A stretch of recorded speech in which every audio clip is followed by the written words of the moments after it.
बिस्मिल्लाहिर्रहमानिर्रहीम। अस्सलामुअलैकुम। कैसे हैं आप सब लोग। तो जनाब आज मैं आपसे एक टिप शेयर करने वाली हूँ जिसमें हम आपको बताएंगे कि आप टमाटरों को किस तरह से सेव कर सकते हैं, क्योंकि कराची में अक्सर टमाटरों का काल पड़ जाता है। अक्सर ही टमाटरों के अचानक से रेट एकदम हाई फाई हो जाते हैं। तो आज मैं आपसे शेयर करने लगी हूँ कि टमाटरों को हम किस तरीके से सेव कर सकते हैं। जब टमाटरों का रेट थोड़ा सा सही हो तो आप उनको ज़्यादा मिकदार में ले लें और इस तरीके से हम टमाटरों को सेव करेंगे। तो चलिए आज की रेसिपी की तरफ चलते हैं। यहाँ पे मैंने 2 किलो के करीब टमाटर ले लिए हैं। इन टमाटरों को अच्छे से धो लिया है। अब हम इन्हें काट कर एक ब्लेंडर में डाल देंगे। तो ये देखिए टमाटरों को मैंने ब्लेंडर में डाल दिया है, मोटे मोटे पीसेस में काट के। अब हम इन्हें ब्लेंडर से ब्लेंड कर लेंगे।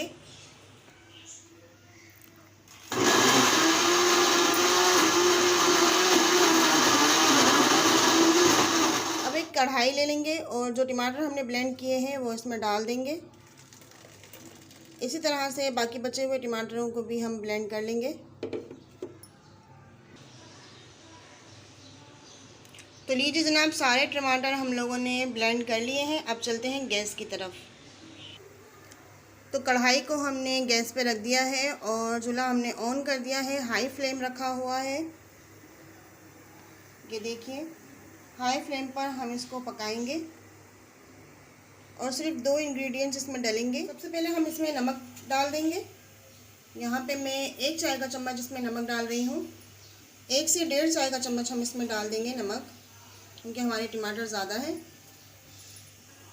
और यहाँ पे मैं इसमें डाल रही हूँ कुकिंग ऑयल। 2 बड़े खाने के चम्मच वो हम कुकिंग ऑयल के इसमें डाल देंगे। ये देखिए 2 खाने के चम्मच कुकिंग ऑयल इसमें चला गया है। अब अच्छे से एक बार इसको मिक्स करेंगे। इस स्टेज पर ये देखिए इसमें बबल आना शुरू हो गए हैं, तो हम इसको अच्छे से मिक्स कर लेंगे।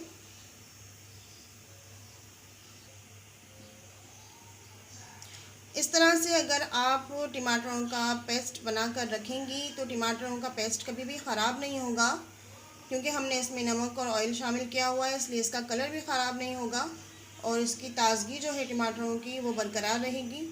आपकी लाइफ भी इजी हो जाएगी कि कहीं भी आपको इमरजेंसी में कहीं जाना हो या बच्चों के लंच के लिए कुछ बनाना हो, फटाफट से ये पेस्ट निकाला, पास्ता बना लिया, नूडल्स बना लिए, कभी चटनी खाने का दिल किया तो चटनी बना ली। इस तरीके से लाइफ आसान हो जाती है। मैं ऐसा ही करती हूँ। मैं हमेशा अगर टमाटर महंगे हों और मुझे कहीं सस्ते मिल रहे हों तो मैं टमाटर लेकर एक साथ ये पेस्ट बनाकर रख लेती हूँ। तो इस तरह से क्या होता है कि हमारी बचत भी हो जाती है और हमारा टाइम भी बच जाता है। टमाटरों को हमने हाई फ्लेम पर तकरीबन 15 से 20 मिनट तक पकाना है। वक्फे वक्फे से हम इसमें चम्मच चलाते जाएंगे, क्योंकि हमें इसका जो सारा पानी है वो ड्राई कर लेना है। व्यूअर्स तकरीबन 7 मिनट हो चुके हैं। हमने टमाटरों को पकने के लिए रखा हुआ है। इसका पानी हल्का हल्का खुश्क होने लगा है।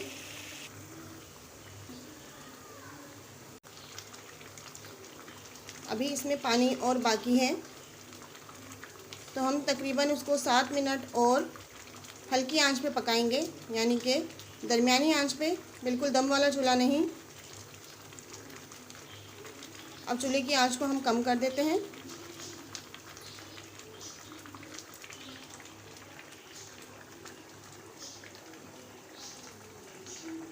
ये देखिए दरमियानी आंच हमने कर दी है। दरमियानी आंच पर हम इसको 7 से 8 मिनट तक और पकने के लिए रख देंगे, ताकि हमारे टमाटर जो हैं वो अच्छे से गल भी जाएं और उनका पानी भी खुश्क हो जाए। तो ये देखिए व्यूअर्स 7 मिनट हमने इसको मीडियम आंच पर पकाने के लिए रख दिया था। अब इसका पानी काफ़ी हद तक खुश्क हो चुका है। तो इस स्टेज पर हम इसको तकरीबन 5 मिनट के लिए और कवर कर देंगे और कवर करके 5 मिनट के लिए हम इसको और पकने के लिए रख देंगे।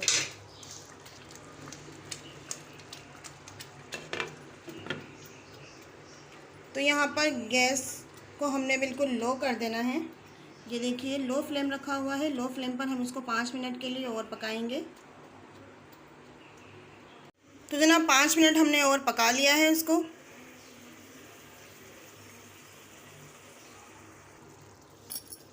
चूल्हा अब हमने बंद कर दिया है। ये देखिए कितने अच्छे तरीके से पानी खुश्क हो चुका है। अब हम इसे ठंडा होने देंगे।